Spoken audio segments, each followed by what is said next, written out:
वैशाख मास के शुक्ल पक्ष की एकादशी को मोहिनी एकादशी के नाम से जाना जाता है और आज के दिन भगवान विष्णु के मोहिनी अवतार की विधि विधान से पूजा अर्चना की जाती है। पौराणिक मान्यताओं के अनुसार समुद्र मंथन के समय अमृत का एक कलश निकला था, जिसे दानवों से बचाने के लिए श्री हरि विष्णु ने मोहिनी का अवतार धारण किया था। इसलिए आज के दिन व्रत करने के साथ ही कथा का पाठ करने या फिर सुनने से 1000 गायों को दान देने के बराबर पुण्य की प्राप्ति होती है और ऐसा भक्त अंत में भगवान विष्णु की कृपा से मोक्ष को प्राप्त कर वैकुंठ लोक को जाता है। आज की इस वीडियो में सुनिए मोहिनी एकादशी की संपूर्ण व्रत कथा, साथ ही आप सुनेंगे एकादशी माता की आरती, जो कि हर एकादशी व्रत में जरूर सुननी चाहिए। एक बार धर्मराज युधिष्ठिर ने भगवान श्री कृष्ण से मोहिनी एकादशी का महात्म्य जानने की इच्छा प्रकट की। तब उन्होंने एक पौराणिक कथा के माध्यम से मोहिनी एकादशी के महत्व को धर्मराज युधिष्ठिर को इस प्रकार समझाया। भगवान श्री कृष्ण कहने लगे, हे धर्मराज, पौराणिक कथा के अनुसार सरस्वती नदी के तट पर भद्रावती नाम की एक नगरी थी। वहाँ द्युतिमान नामक चंद्रवंशी राजा का राज्य था।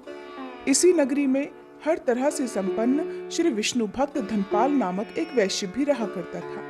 उस वैश्य ने नगर में कई भोजनालय, प्याऊ, कुएं, तालाब और धर्मशाला आदि बनवाए थे।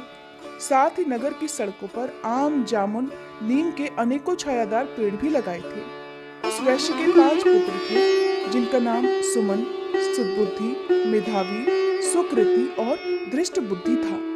उसका 5वां पुत्र बहुत ही खराब आदतों वाला था। वो अपने माता पिता और भाइयों में से किसी की बात भी नहीं मानता था। बुरी संगति में रहकर जुआ खेलता और पराई स्त्री के साथ भोग विलास किया करता था। साथ ही मांस मदिरा का सेवन भी करता था। इसी प्रकार अनेक बुरे कर्मों से वह अपने पिता के संचित धन को नष्ट करता रहता था।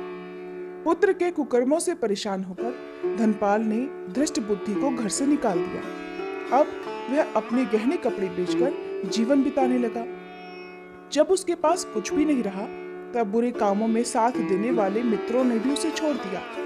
भूख प्यास से परेशान धनपाल के पुत्र ने चोरी का रास्ता अपना लिया, लेकिन वह चोरी करते हुए पकड़ा गया। तब उसे राजा के सामने प्रस्तुत किया गया, लेकिन वैश्य का पुत्र जानकर राजा ने उसे चेतावनी देकर जाने दिया। अब दृष्ट बुद्धि के सामने चोरी के अलावा और कोई रास्ता ही नहीं बचा था कि वह अपना पेट भर सके। तब उसने फिर से चोरी की और इस बार भी वह पकड़ा गया।